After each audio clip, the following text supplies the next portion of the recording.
আসসালামু আলাইকুম রহমতুল্লাহি বরকাত। সম্মানিত দর্শক শ্রোতা ভাই এবং বন্ধুগণ, স্বদেশ কিংবা প্রবাস থেকে এই মুহূর্তে যারা আমাকে দেখছেন সকলের প্রতি রইল আজকের এই পর্বে আমন্ত্রণ। আপনারা দেখতে পাচ্ছেন আমি কক্সবাজারের নাজিরা টেকশুটকি পল্লীতে অলরেডি এসে পড়েছি। এখানটায় যদি তাকান তাহলে কতগুলো সুন্দর সুন্দর মাছ আমরা এখানে দেখতে পাচ্ছি। বড় বড় আমাদের লোকাল ল্যাঙ্গুয়েজে এগুলোকে মাইট্টা মাছ বলা হয়, বিশেষ করে অনেকে চাপা মাছও বলা হয়। কিন্তু যে বিষয়টা মাছের নয়, এখানে যে শুটকি তৈরি করার যে শিল্প এবং যে শৈলী, এটা কিন্তু আমরা আপনাদেরকে একটু দেখাচ্ছি। এই মাছগুলো অবশ্যই অনেক দামি, খেতেও অনেক সুস্বাদু, একটু টক টক হলেও আমরা যদি আরেকটু এদিকে যাই তাহলে আমরা এই মাছগুলোর সাথে সাথে আমরা এগুলো তো বড় মাছের সাথে সাথে আবার আমরা আপনাদেরকে একটু ছোটো মাছও দেখাবো।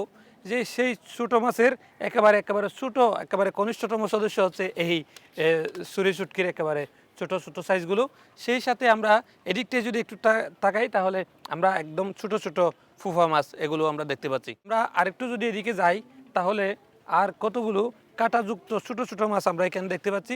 অর্থাৎ আমরা এই শর্ট ভিডিওটা আপনাদেরকে এই পর্যন্ত 3-4 ধরনের মাছ আমরা দেখিয়ে দিতে সক্ষম হয়েছি। আবার যদি এদিকটায় আমরা তাকাই তাহলে প্রথমে যে মাছগুলো আমরা দেখিয়েছিলাম মাইট্টা মাছ, এগুলোর কিন্তু একটু বিগ সাইজের, একটু মাঝারি ধরনের যে সাইজ, ওগুলো বড় সাইজ, এগুলো মাঝারি ধরনের সাইজ, এগুলো আমরা আপনাদেরকে দেখিয়ে দিচ্ছি। কিন্তু আবার আরেকটা কথা হচ্ছে যে সুরি শুটকি অবশ্যই শুটকির মধ্যে সবচেয়ে যে শুটকিটা মানুষ বেশি খায় অথবা যেটা প্রতি মানুষের বেশি আসক্তি, সেটা হচ্ছে শুটকি।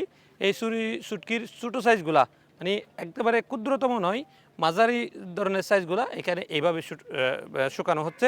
আমরা সুরি শুটকির এইখানে দাঁড়িয়ে বলতে চাই যে এভাবেই মূলত এই নাজিরার থেকে শত শত মানুষের শুটকি মাছের শুকানোর যে ডিপু গড়ে উঠেছে, এগুলোর মধ্য দিয়ে পুরা বাংলাদেশ এই শুটকি আহরণ করছে এবং শুটকির স্বাদ নিতে পারছে বলে আমরা ধারণা করছি।